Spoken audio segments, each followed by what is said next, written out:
नमस्कार दोस्तों, आप देख रहे हैं लोकहित न्यूज चैनल और आज हम आपको बताने जा रहे हैं एक और ख़ास खबर।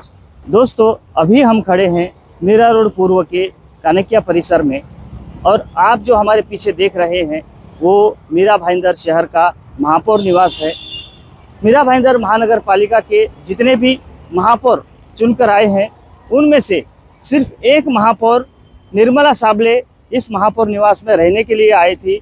उसके बाद से लेकर आज तक एक भी महापौर इस महापौर निवास में रहने के लिए नहीं आए, जिसकी वजह से ये महापौर निवास बंद पड़ा था, खंडहर में तब्दील हुआ था। आखिरकार मीरा भाईंदर महानगर पालिका प्रशासन ने इस महापौर निवास को महिला भवन में तब्दील करने का निर्णय लिया। उनका उद्देश्य ये था कि इस महिला भवन के माध्यम से मीरा भाईंदर शहर की महिलाओं को स्वयं रोजगार का प्रशिक्षण दिया जाएगा। उन्हें सिलाई, बुनाई, कढ़ाई ऐसे कई प्रकार के प्रशिक्षण यहाँ पर दिए जाएंगे ताकि शहर की महिलाएं स्वयं रोजगार के लिए प्रेरित हो और वो अपने पैरों पर खड़ी हो सके। करोड़ों रुपए खर्च करके इस महापौर निवास को महिला भवन में तब्दील किया गया। जोर शोर से इस महिला भवन का उद्घाटन पूर्व महापौर ज्योत्सना हसनाळे और पूर्व उप महापौर हसमुख गहलोत के हाथों से किया गया, लेकिन अब जानकारी निकलकर सामने आई है कि इस महिला भवन को बंद कर दिया गया है और इसे चलाने के लिए एक निजी संस्था को दिया गया है।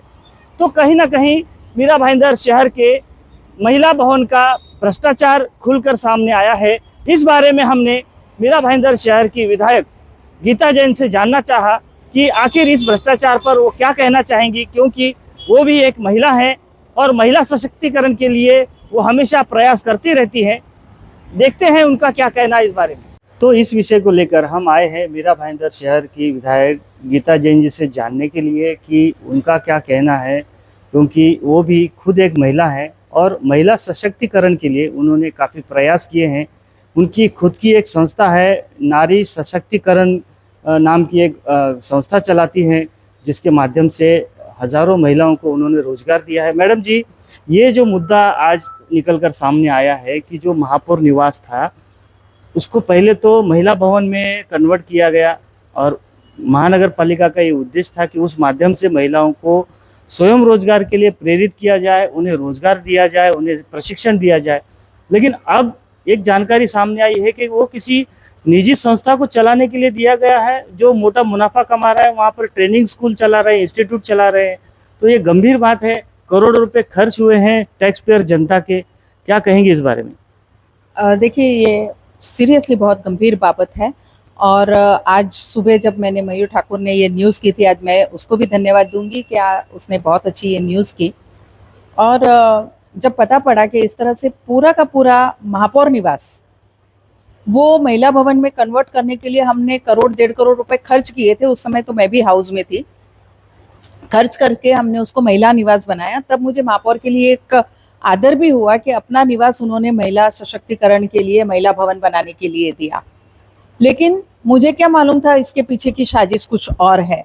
इसका मतलब हमने जनता के करोड़ 1.5 करोड़ जो भी खर्च किए वो खर्च भी किए और वहाँ अभी एक प्राइवेट संस्था को मिनी कॉलेज करने के लिए दे दिया गया है। और उसका रीज़न क्या बताया गया है कि प्रतिसाद नहीं मिला हमें महिलाओं की तरफ से।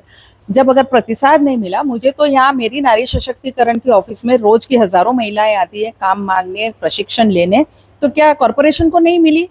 इसका मतलब उनकी पहले से नीयत ऐसी थी कि हमें इसको जनता के पैसे से बना के उसको प्राइवेट संस्था को दे देना है। मैंने तो सुना है कि प्राइवेट संस्था में भी हमारे किसी इन्हीं लोगों के कुछ रिलेटिव्स या पार्टनर्स है उसमें। तो ये पूरा का पूरा भ्रष्टाचार का मामला है। तो मुझे लगता है कि ये सबसे पहले तो इसके पीछे का भ्रष्टाचार देखना चाहिए। दूसरा, जब मैं इन लोगों को नारी सम्मान की बात करते देखती हूँ तब मुझे आश्चर्य होता है कि कहना कुछ और करना कुछ, ये इनकी मुझे लगता है कि नियति है। क्योंकि हर बार नारी सम्मान की बात तो करते हैं, लेकिन जब करने का वक्त आता है तब वो उससे उल्टा काम करते हैं।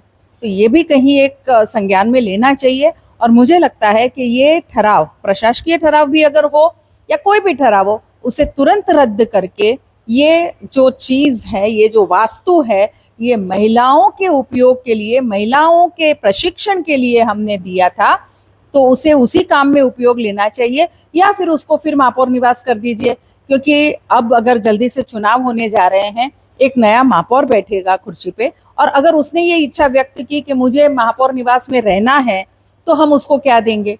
यानी ये तो महापौर निवास का भी खर्चा हमारे सर पे पड़ा, और ये प्राइवेट संस्थाओं के लिए भी हमने हमारे ही पैसे खर्च किए। हर तरफ से ये जनता के पैसों का व्यय है, अपव्यय है और भ्रष्टाचार है।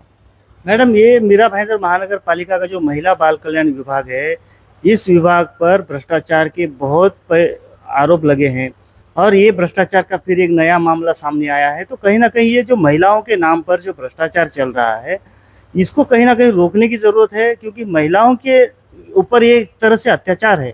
तो एक महिला होने के नाते इसके बारे में आप क्या कार्रवाई करने जा रही है? इस पर क्या मांग करेंगे कि इस सारे भ्रष्टाचार को रोकने की कोशिश करेंगे? आप कुछ करेंगे?